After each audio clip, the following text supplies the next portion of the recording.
Welcome to news Adda. BRS పార్టీలో ఏం జరుగుతుంది? బావా బామ్మర్దుల పొలిటికల్ ఫైట్ ఏ విధంగా కొనసాగుతుంది? గులాబీ తోటలో బావా బామ్మర్దుల పొలిటికల్ ఫైట్ ఏ విధంగా ఉంది? బీఆర్ఎస్లో బావా బామ్మర్దుల రాజకీయాలు మరోసారి హాట్ టాపిక్గా మారుతున్నాయి. ప్రధాన ప్రతిపక్షంగా ప్రభుత్వంపై దాడుల్లో మాజీ మంత్రులు హరీష్ రావు, కేటీఆర్ ఇద్దరు సైతం దూకుడుగా వ్యవహరిస్తున్నారు. ఒకరు రాజకీయంగా పై చేయి సాధిస్తున్న సమయంలో మరొకరు కీలక అంశంతో ముందుకొస్తున్నారు. ఇది యాదృచ్ఛికమా లేక రాజకీయ ప్రాధాన్యం కోసం జరుగుతున్న సహజ పోటీనా అనే చర్చ బీఆర్ఎస్ శ్రేణుల్లో వినిపిస్తోంది. గత 10 రోజులుగా రాష్ట్ర అప్పులు, ఆర్థిక పరిస్థితి, గురుకుల టెండర్ల అంశాల్లో కాంగ్రెస్ వర్సెస్ బీఆర్ఎస్ తరహాలో పాలిటిక్స్ అయితే వేడెక్కాయని చెప్పవచ్చు. గత బీఆర్ఎస్ ప్రభుత్వంలో ఆర్థిక మంత్రిగా పనిచేసిన హరీష్ రావు రిజర్వ్ బ్యాంకు లెక్కలు, కాగ్ నివేదికలను ప్రస్తావిస్తూ వరుసగా పవర్ పాయింట్ ప్రజెంటేషన్లు అయితే ఇస్తూ వచ్చారు. ప్రభుత్వ గణాంకాలు తప్పు అంటూ బహిరంగ సవాల్ విసిరారు. చర్చకు సిద్ధమంటూ రోడ్డు మీద కూడా రావడం జరిగింది.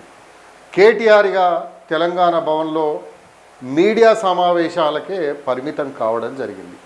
ఈ వ్యవహారంలో బీఆర్ఎస్ తరఫున హరీష్ రావు అప్పర్ హ్యాండ్ సాధించారన్న అభిప్రాయం బీఆర్ఎస్ కార్యకర్తల్లో వ్యక్తమవుతున్నది. ఇదే క్రమంలో తాజాగా కేటీఆర్ కాళేశ్వరం ఇష్యూతో కన్నెపల్లి పంప్ హౌస్ వద్దకు తన అనుచరులతో తరలి వెళ్ళడం జరిగింది. గత బీఆర్ఎస్ హయాంలో ఇరిగేషన్ మంత్రిగా పనిచేసిన హరీష్ రావు ఈ పర్యటనలో లేకపోవడం బీఆర్ఎస్ కార్యకర్తల్లో చర్చకు దారితీసిందని చెప్పవచ్చు. కాళేశ్వరం ప్రాజెక్టును ముఖ్యమంత్రి మొదలు మంత్రులంతా కూలేశ్వరం అని సెటైర్ వేస్తుండడంతో ఆ ఇష్యూని కేటీఆర్ టేకప్ చేయడం జరిగిందట. అప్పుల ఇష్యూలో కేటీఆర్కు ఆశించినంత మైలేజ్ రాలేదనే అభిప్రాయం బీఆర్ఎస్ శ్రేణుల్లోనే వినిపిస్తున్నది. దీంతో హఠాత్తుగా కన్నెపల్లి పంప్ హౌస్ టూర్ చేపట్టడం జరిగింది. గత ప్రభుత్వంలో ఇరిగేషన్ మంత్రిగా పనిచేసిన హరీష్ రావు ఈ టూర్లో ఎందుకు కనిపించలేదు అనే చర్చ అయితే విస్తృతంగా కొనసాగుతున్నది. సాగునీటి పారుదల అంశాల్లో, ప్రాజెక్టుల విషయంలో లోతైన అవగాహన ఉన్న హరీష్ రావును కేటీఆర్ నిజంగా ఆహ్వానించలేదా? లేకుంటే హరీష్ రావే ఆసక్తి చూపలేదా? లేక ఉద్దేశపూర్వకంగానే దూరంగా ఉన్నారా? ఇలాంటి చర్చ బీఆర్ఎస్లో మొదలైందట. అప్పుల అంశంలో హరీష్ రావుకు వచ్చిన మైలేజ్ని అధిగమించాలని కన్నెపల్లి టూర్లో కేటీఆర్ అన్నీ తానై వ్యవహరించారన్న మాటలు ఆ పార్టీలోనే వినిపిస్తున్నాయి. పోలీసులు అడ్డుకోవడం, వాగ్వాదం చోటు చేసుకోవడం, ప్రభుత్వానికి కేటీఆర్ సవాల్ విసరడం, 50,000 మంది రైతులతో వచ్చి మోటార్లను ఆన్ చేస్తానని ప్రకటించడం వంటి పరిణామాలతో మీడియా స్పేస్ను ఆయన ఆక్రమించారనే చర్చ నేతల్లో నెలకొంది.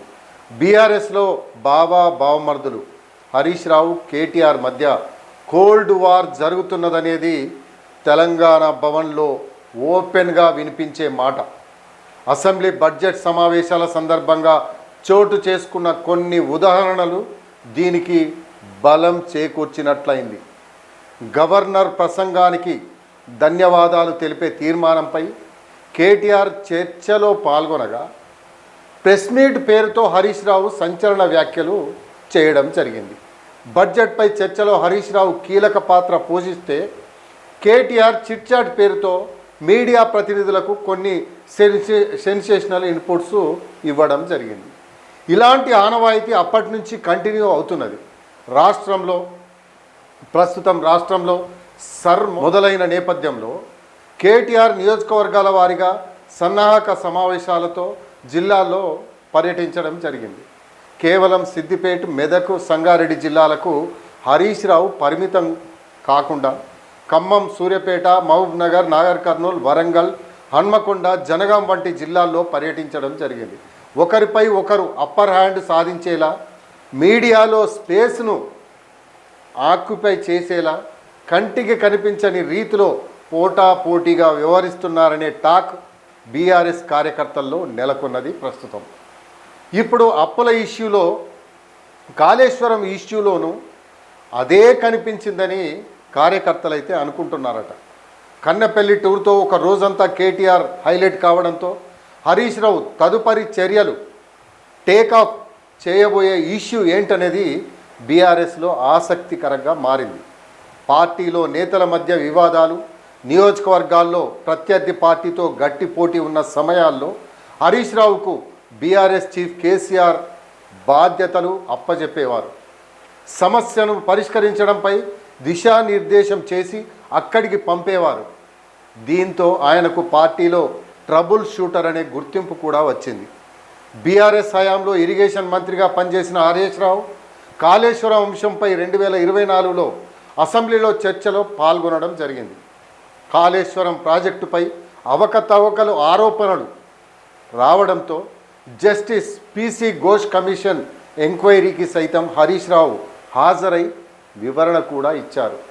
ఆ ప్రాజెక్టు ప్రస్తావనకు రావడంతోనే కేసీఆర్, హరీష్ రావు పేర్లు బీఆర్ఎస్ శ్రేణులకు గుర్తుకొస్తాయి.